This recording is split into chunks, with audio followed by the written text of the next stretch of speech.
Gəzəyən kişilər daha çox qısqanc olurlar. Ailədə davamlı mübahisələr yaradırlar.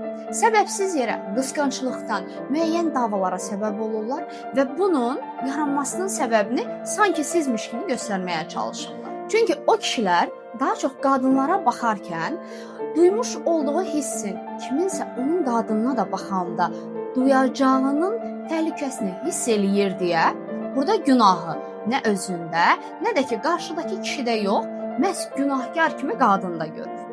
Çünki etiraf etməyə cəsarəti çatmır, çünki qarşı tərəflə mübahisə edə biləcək səbəbi yoxdur, amma günahlandıra biləcəyi tək adam var, o da öz qadını. Unutmayın, hər bir qadını onun atası evində olarkən baxıb, bəyənib, seçib, alıb qadın eləyən məhz siz.